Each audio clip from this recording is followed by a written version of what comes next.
I'm very happy to have this opportunity to meet with the leaders of the Taxi Drivers Association, have a chance to understand some of their concerns and problems. We had a very good dialogue, covered a very wide field. They raised some of the issues with me, for example, the raising of the age for taxi licenses, which have been raised from 70 to 73. They asked whether it could be raised to 75. I answered, I think that's a very good suggestion because government is encouraging people to work for as long as possible, provided that the taxi driver passes a medical examination, is fit. No reason why he cannot continue to drive a taxi. After all, in Hong Kong and Tokyo, I believe, there is no age limit. And even now in Singapore, our driving license has no age limit so long as we pass the medical examination. So I think it's something which, if I'm elected president, I would suggest the government they should look at. Second area, of course, is the same which they face, like all self-employed people. That is social safety net. If they fall ill, if they need some financial assistance, what happens when they grow old? I think here the government has said that they will strengthen social safety nets. And I think this is very important. It's a long-term issue which the government should look at because it concerns not only taxi drivers but all self-employed people, including hawkers. And the third one, which we discussed quite some time, is their daily problems. They all work very hard, sometimes driving 10 hours a day, 7 days a week. It's a very strenuous, onerous job. Sometimes they have to deal with unruly or rude passengers, and they take this in their stride, but they say that the media sometimes paint them in a very bad light, and they don't realize how valuable taxi drivers are to Singapore, giving people a convenient point-to-point service.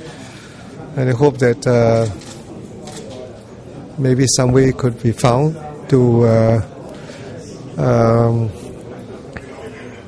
enhance the image of taxi drivers and emphasize the important work which they are doing.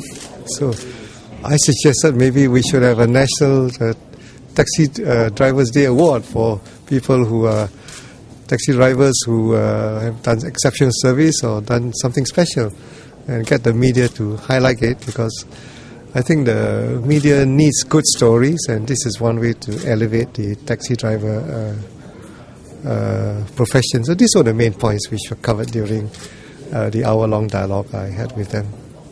Yeah? Okay? Right. Is there anything else? Can you just speak a little bit of a schedule for today and what you hope? Well, I've got a number of things. After this, we have the media things.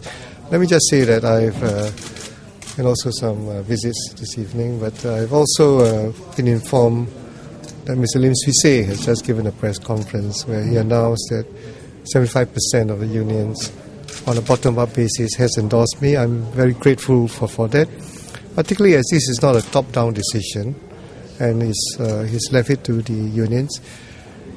The other 25%, for various reasons, something peculiar to the unions, they would have said that they would not be endorsing anyone. But the 75% is a tremendous boost for me, and I'm very grateful to all the unions. At this time, the NTUC has left it to the unions to decide. There isn't any top-down directive, so each union makes up its own mind.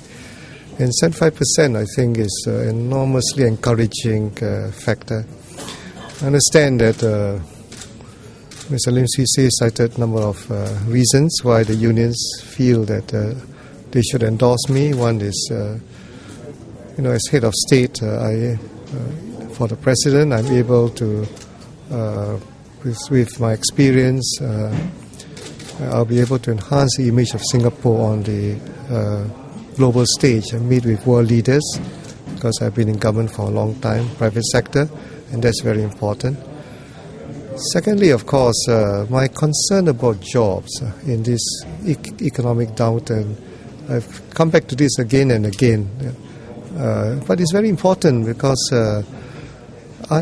we must keep people employed. People must have jobs.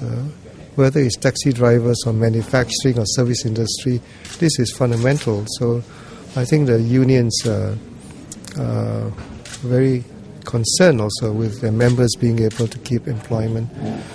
And of course, the last factor is that if an economic crisis should strike us, I think it's better to have a president who knows the subject well, who has the background and the experience, and can work with the government, all political parties and civil society to rally the people together to get through the next crisis. And with my experience, background, and I think a certain steady temperament, they feel that I should be able to do that. Thank you very much.